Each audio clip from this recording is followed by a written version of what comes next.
Alright, so welcome to the J.N.Ding Darling National Wildlife Refuge here in Sanibel Island in beautiful southwest Florida. And it's going to be a nice day. They've got a 4-mile path that you can ride a bike or take a walk through the refuge and see various types of wildlife and different plants and whatever else you might see along the way. And I'm going to start this tour by going through the Ding Darling Visitor and Education Center, and probably one of the things I first want to know is how it came to be named Ding Darling. So let's go on inside and get educated, if you will. But you don't have to go any further than the entrance to kind of get an idea as to what you're going to see inside the Ding Darling Reserve here. There's an alligator, and if I go up the entranceway, you'll see other critters. There's a beautiful butterfly, and keep going up, and they've got a hawk perched above the sign up there, and then come back down a little bit over here, and you'll see that they have a oh, what kind of bird is that? I'm not quite sure, to be honest with you. And then a little bit further down you've got a raccoon. And even further down you got a snake. So we'll go see if we see any of these critters in the reserve.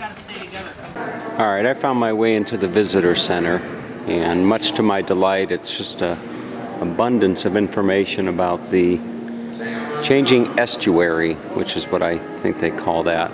So they've got various animals in here that you're going to see. It looks like a big hawk up there. You've got information about the mangrove trees that you'll see here. Different birds. Always looking and seeing different birds. Even around my house where I live, I'm always looking and seeing animals like this.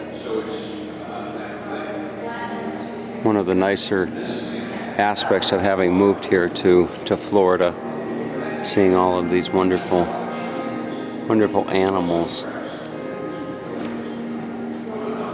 everywhere you go. Let's take a walk through and see what else they've got here. Sea turtle.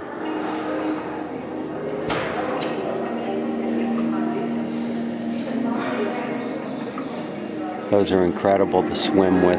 Every time I see one of these, it reminds me of Maui. I'm swimming with them in Napili Point. And here is a skeleton of it looks like an alligator. Look at this.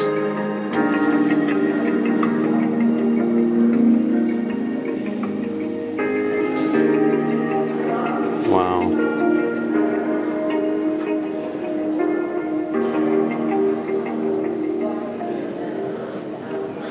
And then of course you've got the manatees. That was probably one of the coolest things I've ever done, was swimming with these manatees up north of Tampa.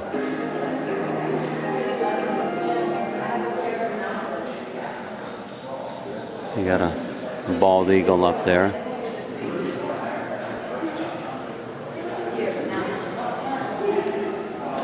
So I'm trying to debate. I'm going to take the 4-mile path, which if I go out and back would be 8 miles, and I'm trying to debate if I want to do that on my unicycle or do it on my road bike. Here's the J.N.Ding Darling Studio. Breakfast with Ding. In an era when newspapers, not television, brought the daily news into homes, Ding Darling's editorial cartoons were often served with breakfast across the nation.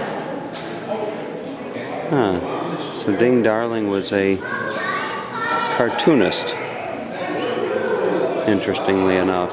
And you can see some of there's his desk right there. There's one of his, I would assume that's one of his drawings.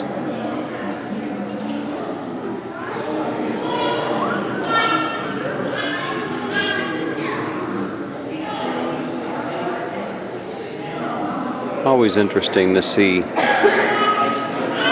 history like this. Here is J.N.Ding Darling, 1876 to 1962. Here.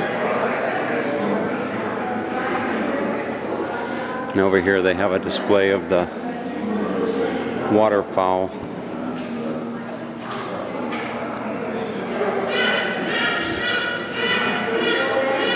A display of decoys.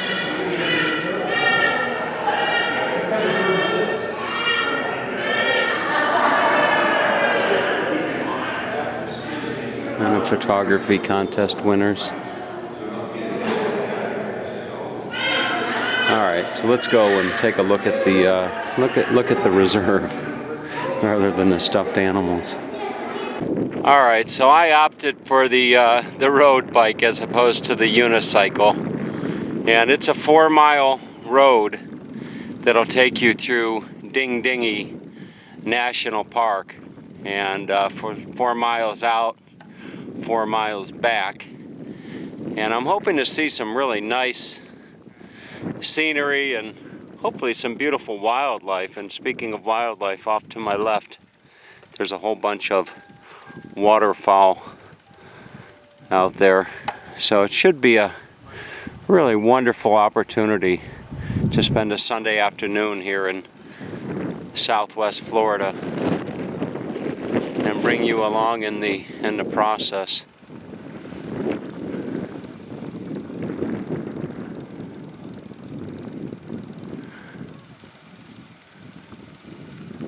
Actually, some people are fishing up here, so you can go fishing.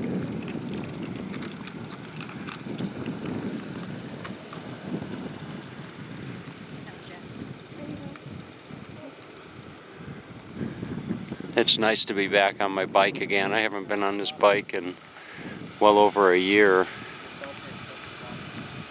Oh, and you're allowed to go crabbing out here, permitted with dip nets only. All right, so let's get on the way here.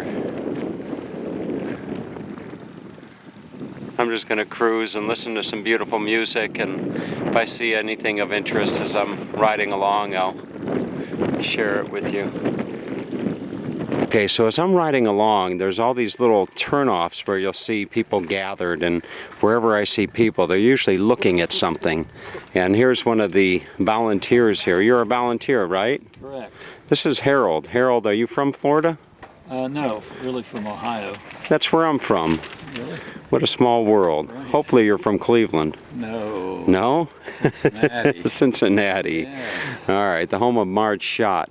So are you looking at something out there? Well, what are you looking at? I'm looking at a number of birds. I'm interested in certain ones to see if they're in breeding plumage. Now is that, they're in breeding? In breeding plumage. Okay, now I don't know if I can put breeding plumage on YouTube. You know why not? Harold, I don't know. I mean, that might be a little... yeah, that might be a little risque. You know, my mother watches these videos. Oh, you gotta be careful. So I gotta be careful about putting, you know, mating birds on my videos. Well, I don't think they're going to be mating, but oh, I see. At least they're showing the effects of testosterone, so it probably is a little... What are these big birds out here? The big white birds, Those Harold? are American white pelicans. American white pelicans. And those are some of our largest American flying birds. They weigh up to 18 pounds. No kidding. Their wing spread can be almost 9 feet. Now, silly question, do people ever eat them? I don't think so. I think they're kind of fishy tasting. They're not a game bird, huh? They're protected. And what do we have over here? These The black ones are double-crested cormorants. Double-crested Cormorants, yeah. And I have the one in the scope, and he's in breeding plumage. Uh-huh. He's got his crests up. So the one out by himself? The one on the left. Uh-huh. Yeah. Take a look in the scope. Yeah, I will here in just a moment. Okay. And I see fish jumping. Those are mullet. Mullet? Yeah, mullet or vegetarian fish. And I hear some I see some right down here. Just swimming along. So people can come fishing here? Yes, they can, but mullet don't bite. They're vegetarians. You Uh-huh. can net them, and you can't net on this. And are the mullet jumping? Those are mullet jumping, yeah. I'll be darned. All right. I'm hoping to see an alligator. And you're not going to ask me why they're jumping? Why are they jumping? Everybody asks me why they're jumping. Why are they? Well, there's theories about that. They're bottom feeders. They eat vegetation at the bottom. One theory is that they get mud in their gills. Okay. Shaking the mud out. I see. And that's reasonable because sometimes you see them come up and they jump and slam down on the left side, and then they come again and slam down on the right side. And they also have parasites in their gills, so some feel that they're shaking the parasites out. Interesting. Others say they're just getting great gulps of air. Some say they're doing it for fun. And I say, who knows what's in the mind of a mullet?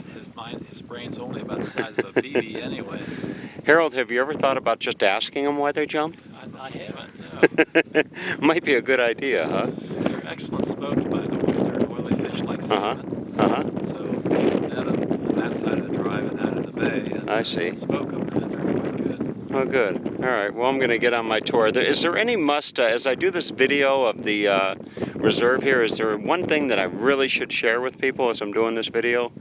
I think you're sharing the important thing when you look at the birds, because that's, at least from my point of view, that's what it's about. Okay. But if I were a botanist, then I'd show you all kinds of varieties of trees and all right. things. That's plenty of that. And as far as alligators go, you have a shot at seeing them, likely on the left side of the drive. Okay. This side. Okay. Especially toward the end when you start to see a fence along the middle of the road that keeps the photographers away from the nesting yellow-crowned night herons. Okay. In that area, that's called Alligator Curve. Good. You can't park there. It's so narrow you can't park, but you All can right. see an alligator along the way there. Sounds good. Well, thank you, Harold. The way Thank you'll you. spot an alligator is there'll be lots of people there looking at it. All right. Sounds good. All right. Have a great day. You too. All right. So just up the road here, I see this egret. I believe it's called an egret. Forgive me if it's not. But definitely looks like he's on the hunt. He's just kind of very slowly walking through the bank of the reserve here, kind of looking for his next meal. Kind of reminds me of myself about 25 years ago as I was going out in the various nightclubs in Santa Rosa, California. But we won't go there. This video is all about the reserve.